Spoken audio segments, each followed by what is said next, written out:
The Marcellus natural gas trend is a large and prolific area of shale gas extraction from the Marcellus Formation of Devonian age in the eastern United States. The trend encompasses 104,000 square miles and stretches across Pennsylvania and West Virginia, and into southeast Ohio and upstate New York. It is the largest source of natural gas in the United States, and production was still growing rapidly in 2013. The natural gas is trapped in low-permeability shale, and requires the well completion method of hydraulic fracturing to allow the gas to flow to the well bore. The surge in drilling activity in the Marcellus Shale since 2008 has generated both economic benefits and considerable controversy. Although before 2008 the Marcellus Shale was considered to have inconsequential natural gas potential, it is now believed to hold the largest volume of recoverable natural gas resource in the United States. In 2012, it was estimated to have 141 trillion cubic feet of technically recoverable gas by the U.S. Energy Information Administration, and 88 trillion cubic feet by the US Geological Survey. In September 2012, the Marcellus Shale overtook the Haynesville Shale of northwest Louisiana as the leading producer of both shale gas and overall natural gas in the United States. In February 2014, Marcellus gas wells produced 14.0 billion cubic feet per day, a 42% increase over the year previous, and comprising 21% of all the dry gas produced that month in the United States. The impervious limestone layers of the Onondaga directly below the Marcellus, and the Tully limestone at the top of the Hamilton Group, have trapped valuable natural gas reserves in this formation. The gas is produced by thermogenic decomposition of organic materials in the sediments under the high temperature and pressure generated after the formation was buried deep below the surface of the earth. The rock holds most of the gas in the pore spaces of the shale, with vertical fractures or joints providing additional storage as well as pathways for the gas to flow. Gas is also adsorbed on mineral grains and the carbon in the shale. Development history. The industry was long aware there was gas in the Marcellus, but it occurred in pockets and flows could not be sustained. These gas flows died down quickly, and the drillers soon began to ignore them when they encountered them. The consensus was that there was not enough to make a well. Before 2000, some low-production gas wells were completed to the Marcellus, but these had a low rate of return, requiring a relatively long capital recovery period. Although they did have a very long productive life, there are wells in Tioga and Broome County, New York which are 50 years old or more. From 1976 to 1992, the U.S. Department of Energy funded the Eastern Gas Shales Project, which studied many eastern shale formations. The project drilled and cored 5 wells in the Marcellus in Pennsylvania. The cores established that there were enormous amounts of gas in the Marcellus, and defined fracture directions that were used in later Marcellus well drilling. Although the great volumes of trapped gas found by the project in the Marcellus and other eastern shales created excitement, the project was less successful at finding ways to recover the gas economically, especially at the low gas prices of the 1980s. The furor over the Devonian shales faded during the early 1980s due to low gas prices and lack of sufficiently useful technologies for extracting the gas. Quote, Range Resources drilled an unsuccessful well to the Oriskany Sandstone in 2003. Hoping to save some value by finding producible gas in the shallower formations in the well bore. Range geologists noted that the Marcellus Formation had some of the same properties as the Barnett Shale of North Texas, which was a prolific source of gas. In late 2004, Range completed the well in the Marcellus, using hydraulic fracturing techniques developed for the Barnett, and started producing the well in 2005. Range Resources was the first company to voluntarily disclose, 2010, the chemicals used at each of their fracking sites. Early experiments in Mount Pleasant Township, 30 miles southwest of Pittsburgh, led to lengthy legal battles over pollution of well water and air, and the industrialization of residential areas involving one of the first sites ever drilled in the Marcellus Shale, where 3 of the wells were experimental. Lavelle, the 22nd of October 2010.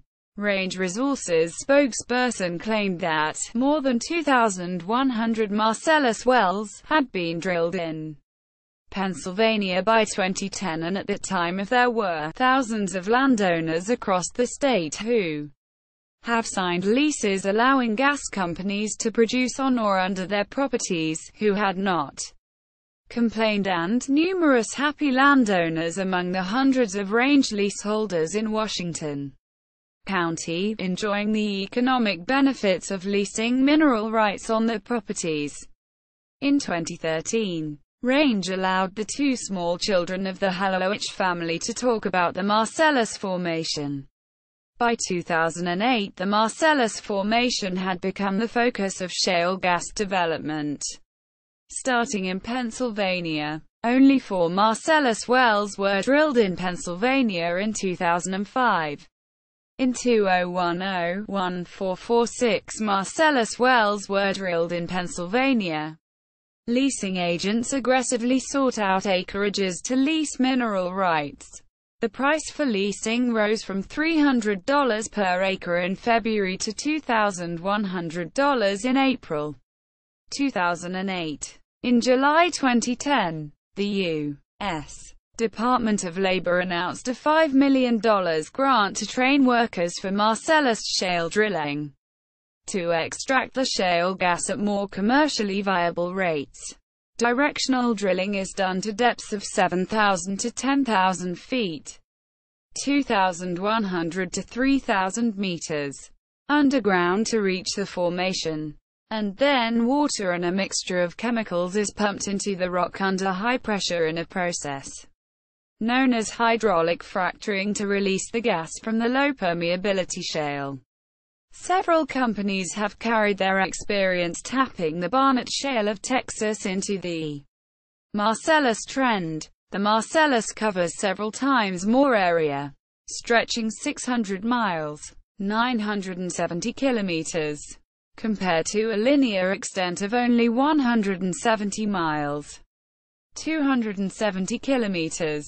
For the Barnett, as of 2008, only a few new Marcellus wells were actually in operation, with at least one reported to be producing more than 3 million cubic feet, 85,000 cubic meters, per day. Engelder, who has studied natural rock fractures in this area for more than 25 years, noted that drilling horizontally through the Marcellus Shale perpendicular to the vertical fractures better connected the natural pathways for gas flow.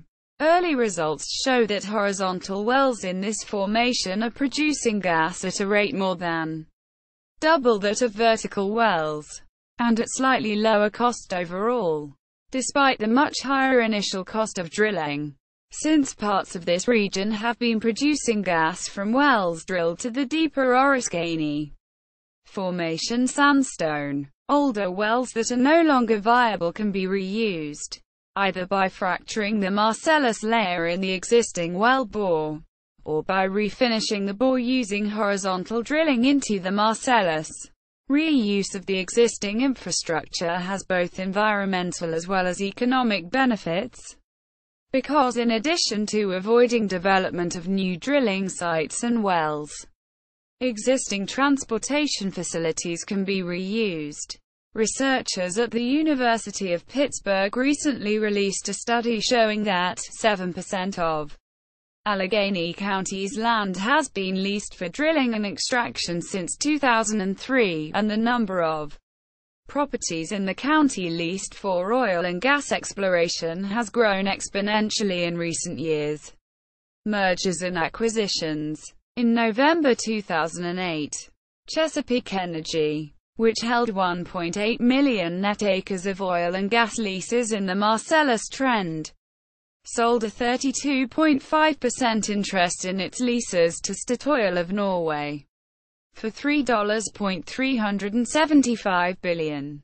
Royal Dutch Shell's $4.7 billion acquisition of East Resources in 2010, with acreage in 4 Marcellus states, stood out amongst a flurry of acquisitions.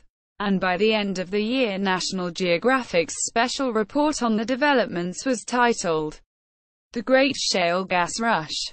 Quote, infrastructure. Planning for infrastructure projects was reported in West Virginia, Pennsylvania, and Ohio to accommodate the growth during this period, including for pipeline and water treatment services. Several pipeline projects completed in 2013 carry Marcellus gas to New York and New Jersey, and were expected to result in lower gas prices to consumers in those areas. A pipeline to carry Marcellus to New England, where consumer natural gas prices are higher, is not expected to be in service until 2016. In August 2010, Kinder Morgan announced plans to construct a 230 to 240 mile long underground pipeline, which would transport recovered natural gas supplies in western Pennsylvania from West Virginia to Toledo, ultimately connecting with existing pipelines in Michigan and southern Ontario. In September, Warren, Ohio's water treatment facility announced plans to become the first in the state to accept waste water from shale drilling. While at the 2010 Marcellus Summit in State College, Pennsylvania, state officials announced they were working with local officials on bonding issues for new infrastructure. Laurel Mountain Midstream announced in October plans to expand its pipeline collection system. And later that month, Texas-based El Paso Midstream Group and Spectra Energy signed a memorandum of understanding to construct their Marcellus ethane pipeline system to connect existing Ohio and Pennsylvania pipelines with Gulf Coast destinations. The Atlantic Coast Pipeline is a 600 miles, 970 kilometers, pipeline that is planned to enter service in 2019 and will draw gas from the Marcellus Formation in West Virginia and run south to North Carolina. Reserve estimates of recoverable natural gas in the Marcellus have, and still do, vary greatly. The first to come forward with a substantial number was Pennsylvania State University Geosciences Professor Terry Engelder, who announced his startling calculation of natural gas in 2008. Estimated recoverable gas. 2002. United States Geological Survey. 1.9 trillion cubic feet. TCF. Undiscovered, technically recoverable natural gas. 2008. Terry Engelder. 363 trillion cubic feet. 10.3 trillion cubic meters of recoverable natural gas. 2008. State University of New York at Fredonia Geology Professor Gary G. Lash. 49 TCF recoverable. 2009. United States Department of Energy. 262 TCF of recoverable gas. 2011 United States Geological Survey. 84 TCF. 2011. U.S. Energy Information Administration. 410 trillion cubic feet technically recoverable gas. 2012. U.S. Energy Information Administration. 141 trillion cubic feet technically recoverable gas. Proved reserves. 2010. U.S. Energy Information Administration. 13.2 trillion cubic feet of gas. 2011. U.S. Energy Information Administration. 31.9 trillion cubic feet of gas. 2012. U.S. Energy Information Administration. 42.8 trillion cubic feet of gas. Economic effects. According to the Financial Post, the boom in the U.S. shale oil production, using horizontal drilling and hydraulic fracturing, created thousands of jobs and reduced United States dependence on imported gas. During the 2012 presidential campaign, GOP primary candidate Rick Perry cited a study funded by the Marcellus Shale Coalition that fracking the Marcellus Formation is expected to create 250,000 jobs under the current policies of the Obama administration. New York State reported oil and natural gas drilling permit growth doubling from 2000 to 2008. Contributing to 36,000 employment positions and an $8 billion economic impact in 2008. The number of permits issued by Pennsylvania tripled between 2008-2009, including $3.5 billion in land acquisitions. An industry-sponsored study, PDF, by Pennsylvania State University estimates there will be 200,000 new jobs in Pennsylvania by 2020, if shale is developed to its full potential. However, since 2007, the natural gas companies have been hiring experienced crews from Texas and Oklahoma for the high-paying work on drilling rigs that operate 24 hours a day, 7 days a week. West Virginia's economy grew $1.3 billion in 2009 as a result of the rush. In 2010, Range Resources' Marcellus Shale division reported producing 200 million cubic feet, 5.7 million cubic meters, of gas, anticipating the figure to double in 2011. The Marcellus Shale Coalition has predicted 88,000 new employment positions in 2011 as a result of the rush. By the end of that year, it was reported that more drilling rigs were moving into Ohio, where the shale is more shallow. Chesapeake Energy was cited as making big plans for development in the state in 2011. As rural reports from West Virginia indicated, the infrastructure was overwhelmed by the growth. A June 2011 New York Times investigation of industrial emails and internal documents found that the financial benefits of unconventional shale gas extraction may be less than previously thought, due to companies intentionally overstating the productivity of the wells and the size of their reserves. Gas prices. Marcellus gas production has lowered the price of natural gas in the mid-Atlantic states of the U.S., which previously were almost entirely dependent on gas pipelined in from the U.S. Gulf Coast.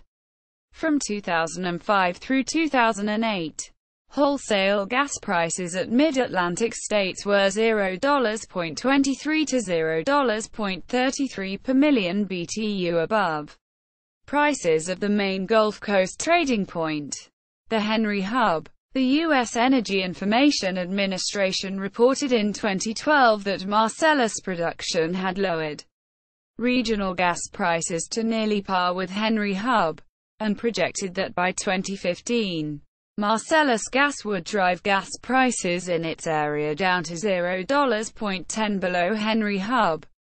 In October 2013, the USA reported that futures markets were predicting Appalachian gas prices to dip to $0.30 below Henry Hub in 2016.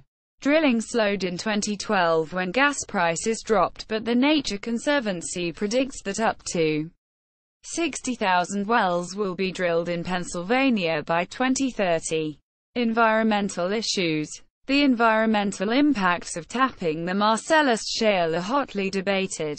The effects of horizontal drilling and hydraulic fracturing on the surface water, groundwater, the chemicals used in fracturing, the disposal of toxic fracturing fluid, air pollution, drilling safety, spills, forest fragmentation, encroachment on residential communities, road use, and land reclamation are all contentious issues. One concern is the release to the environment of underground, naturally occurring radioactive material through the drilling fluids and equipment. Heavy trucks and tanker trucks can cause expensive road damage such as cracked pavement and potholes on roads not rated for heavy traffic. Engineers in the Pennsylvania Department of Transportation have documented damage caused by the heavy trucks and tankers. Damage includes crushing of drain pipes, potholes, rutting, and pavement fatigue failure. The cost of these repairs are often much higher than the Pennsylvania Department of Transportation is allowed to charge for road use. In addition to causing road damage, when heavy trucks and tankers drive over farmland, they compact the subsoil, which increases runoff and decreases crop productivity for years. Ecologists also have concerns about the ecological impact on forests when trees are cut down to make way for access roads. Ornithologists have documented declining populations of woodland birds. Water use. The massive hydraulic fracturing in the Marcellus uses 3 to 5 million gallons of water per well, usually taken from surface water. In Pennsylvania, withdrawals for Marcellus fracking make up 0.2% of the total water use statewide. The Susquehanna River Basin Commission, which oversees this other portion of the watershed, and the Pennsylvania Department of Environmental Protection, issued orders to suspend operations at several wells in May 2008 because surface water was being diverted by the drillers without the necessary permits, and precautions to protect streams from contaminated runoff were questioned. The practices of landmen who acquire leases for drilling and extraction rights have also been widely questioned. Surface water. A large portion of the formation underlies the environmentally sensitive Chesapeake Bay watershed, as well as the Delaware River Basin. The Delaware River Basin Commission, which holds regulatory jurisdiction over water usage, extraction, or potential contamination, has made a determination that requires that any component of a hydrofracking operation within the boundaries of their special protection waters must be permitted by the DRBC, regardless of whether or not the operation was previously subject to permitting. Faced with opposition to hydraulic fracturing in the New York City watershed area, Chesapeake Energy made a no-drilling pledge for 5 miles around the watershed. But the company opposed any legislation like that presented by Jim Brennan. D. Brooklyn, October 2009. New York City. Under the New York City Gas Fuel Code made it illegal to drill within city limits. In 2010, Pittsburgh banned hydrofracking within city limits. Groundwater. The Pennsylvania Department of Environmental Protection concluded that Marcellus gas wells caused dissolved methane to contaminate up to 15 domestic water wells in Dimmock Township, Susquehanna County, Pennsylvania. This conclusion is disputed by Cabot Oil and Gas Corp., which was cited for causing the contamination. It is also disputed by other long-term area residents who noted that high methane levels had been present for more than 60 years prior to hydrofracking in Dimmock. Northeast Pennsylvania is not the only place to experience groundwater contamination allegedly following Marcellus gas drilling operations. Some pro-industry figures have stated that while gas drilling and production are generally safe, anti-gas views in the Marcellus trend have been increased by the industry's early mistakes and unwillingness to be open with the public. Marcellus proponent Terry Engler noted that at the start of the Marcellus boom, Pennsylvania well construction regulations, particularly for cementing, were just inadequate to the task of protecting groundwater. They have since been strengthened.